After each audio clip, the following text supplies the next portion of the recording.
So Z103, when I first started, it was 7 years ago. Okay. Since then, it was actually funny because when I first started the brand ambassador position, it was paid, and then they created a new role and it became internship. So imagine going from paid to not paid. I said, okay, fine. I loved what I did, so I did it. During the whole time, Elisa, who's been there since day one, she was getting promoted within. She was there longest. She was good at her job. And she taught me everything that I know up to this far. And every time she got promoted, she knew that I was the most hardest working one because A, I wasn't one of those people that when it became internship, I didn't quit. I stuck around. And B, I was good at what I did. So every time she got promoted, she would hire me along the way.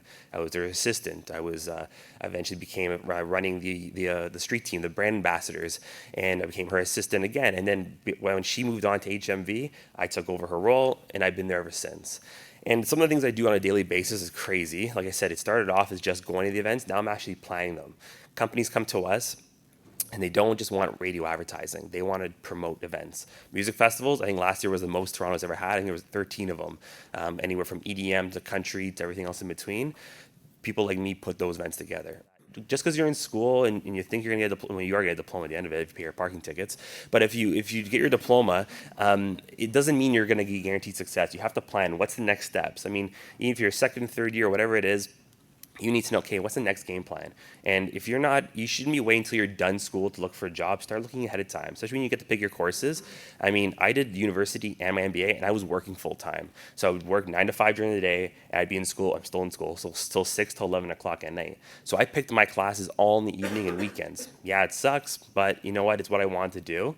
So I had to plan in advance. I knew, okay, I need to start looking for a job. And I wasn't even done the Humber College yet, but I knew that, okay, I had 2 years to go. Let me start applying now, because odds are it's going to take you some time to get it. Because if you wait till April, I guess, 2017, everyone in your class is done too. So now there's more people applying for jobs. You want to get ahead. You want to get a job sooner because you can figure it out. And I was lucky enough that I was able to do night classes. I might not have liked every night class that I got, but you can do these things and prioritize your schedule to get a job, to get ahead of the curve sooner.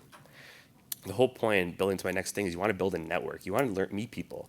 You'd be surprised how many people want to do the same thing as you, or maybe they don't, but they might have an idea of how to start a new company or start a new job. They just don't know how to do it, or they might make really good cookies.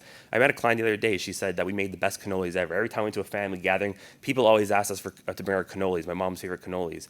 She's like, so I started charging people. She's like, then I started a business, and now I sell cannolis for a living. She's like, and that's what it is, right? You want to build a network. You want to figure out what you have, who you know, and it works with LinkedIn, Facebook, whatever it is, but you also want to know people. But my network alone is probably worth just as much as my schooling, my work experience, because of who I know and how well connected I already am. And again, I was just a regular guy, but it worked out to be this well and be this way. And honestly, it comes down as little as just I send Christmas cards every year to the people that I know because, I mean, it sounds dumb and redundant, but people like it and they remember you, and that's the way it works. And last but not least is confidence. And this is the most important thing ever. You can use it in work, school, your relationships. Like guys, nobody wants a girl no girl wants a guy with no confidence, okay? Don't talk about your feelings. Nobody cares how you feel. I don't care you're tired. Be confident. You be a man. And but you can also apply it, ladies, in your work lives too. Don't come to an interview saying you're tired, you're sick. I don't think I've ever told anyone I'm tired because A, they don't care because they're probably just as tired as I am because they probably have a better job than I do. And B, I want them to know that I'm ready for the job. I'm willing to get my hands dirty. My job, yeah, technically it's 9 to 5, but it's not because I'm constantly working. So just some other things going forward, just little things that I wanted to. I was keeping notes as everyone else was presenting, but a couple things I want to tell you in terms of your own knowledge, things you can apply, okay? First things first, yes, you want to make friends with IT and anywhere you go. Your IT department's important, especially when your computer crashes, your phone's not working, or even just the littlest thing. But you want to be friends with your accounting, because your accounting people write your paychecks. So you want to get paid, right? Because we're not doing this for free. So be friends with them too, so you always get paid on time. But they're also important to you, especially when you go into larger roles, where you actually have to make decisions spending money. You need your accounting department to be on your side because they will approve your decisions and some of the things you want to purchase when maybe not everyone else does. That leads into my next point. You're going to be getting a new job. You're young, fresh, and hip. And a lot of people you're going to be working for are old, crusty, and boring. Okay, and when they go to ask you for your suggestions or ideas, they probably don't care. But if you can back it up with statistics, that's where they'll listen to you. You're just a young guy or young girl out of school. They don't care what you have to say. They're just making you part of the presentation. But if you can say, this is what's going on, this is why it's working, and this is what it's going to do for us, all of a sudden you'll get the attention in the room. And again, it does applies to work, applies to school, applies to your whole life.